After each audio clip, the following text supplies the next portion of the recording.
The most obvious benefits from SRI are in the way the plants grow better and healthier. If you can reduce your cost of production and raise yield at the same time, then you have a very big increase in profitability for farmers. But beyond the agronomics and beyond the economics, we're finding there are many other benefits. It's particularly important now that climate change becomes more of a set of hazards for farmers, that we have resistance to the stresses of climate change. We find that in the case of irrigated rice, we even reduce the emissions of methane and don't increase the emissions of nitrous oxide to offset the benefits of methane reduction. So we get 20 to 30, 40% reduction in the greenhouse gas emissions from rice paddies.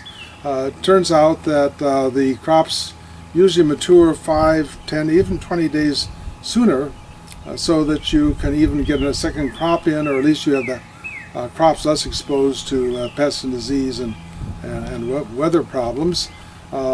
Turns out that we've even some research in India now, 3 different studies have shown that you have higher micronutrient content in the grains, more copper, more zinc, more iron, more manganese than in the same variety of plants grown in the same soil with conventional practice. There's a nutritional value.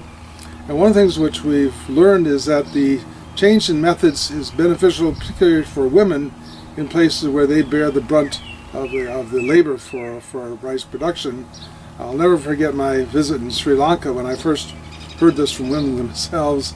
I saw the women in this one farm, which was one of the pioneer farms at SRI, planting these little tiny seedlings, bang, bang, bang, bang, and I was a little worried that they were not planting the plants carefully enough. It turned out they were, because when I left that evening, the plants that had been planted with just 2 leaves had actually 3 leaves. So these plants were really vigorous. But I asked the women, was this more work? And they said no. And I'd been hearing this, SRI, so much more labor.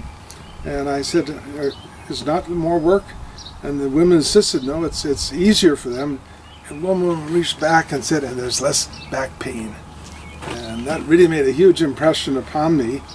We found this, a number of times, that because you're planting fewer seedlings, smaller seedlings, lighter seedlings, once you get the knack of putting them in so that the roots are not squashed and mangled in the process, it can be done very quickly, and we get figures of 20-30% less reduction of work for women.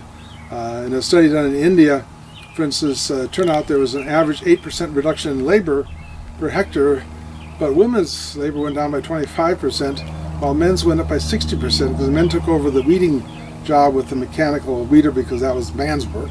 Women did handwork, men did mechanical work. But in this case, women had a 25% reduction in the number of hours per hectare that they had to invest. So we're finding a lot of these other benefits, social, climatic, sort of that go along with the agronomic and the economic benefits.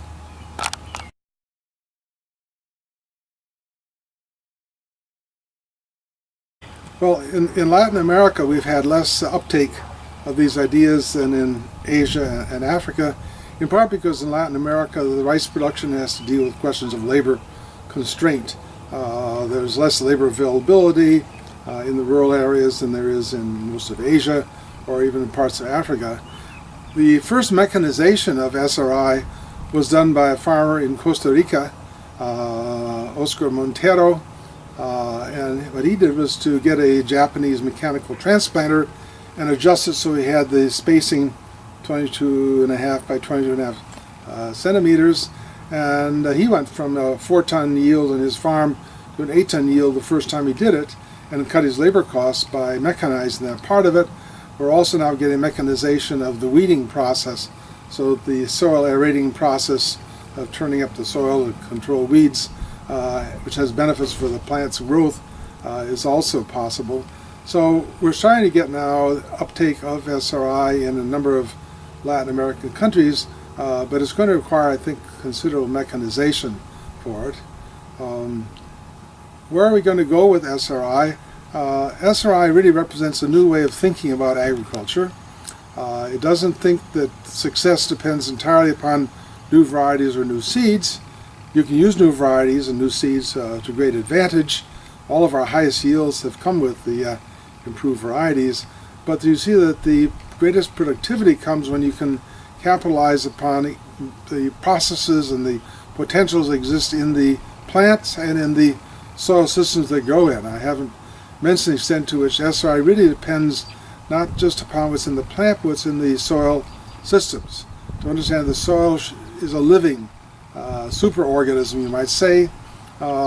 It starts from the microbes, the bacteria, the fungi, actinomycetes and others, and goes all the way up to the earthworms who aerate the soil, who churn up the nutrients, conserve them, distribute them.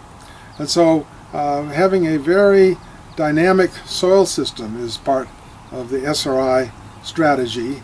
And I think we're going to really understand agriculture very differently 5, 10, 15 years from now, because instead of looking just about the plant as a little kind of machine, kind of a carbon-based machine that we design and redesign and we put our inputs into, we'll see it as a living organism that has its own strategies, objectives, repertoire of responses. Plants have to be smarter than people or animals because they can't move. And so plants have evolved all kinds of tricks that they use to take advantage of whatever environmental resources they have. I think our agriculture could become much more biologically and less chemically oriented. It's still going to take genes seriously, but think more about how we get expression of that genetic potential rather than just how do we modify or alter the genetic potential itself. I think we have really a lot of possibilities to solve both our economic and our nutrition problems with these kinds of agroecologically based methods. We're currently working on how to converge SRI insights and methods with conservation agriculture, which means no-till, rotation, permanent ground cover. In both Pakistan and China we have colleagues who are using raised beds to grow their SRI rice, also their SWI wheat and the SMI maize, in which they're really doing this more biologically motivated, more biologically informed method of crop production. So I'm very hopeful that in fact Latin American farmers can also take advantage of what we've been learning in other parts of the world.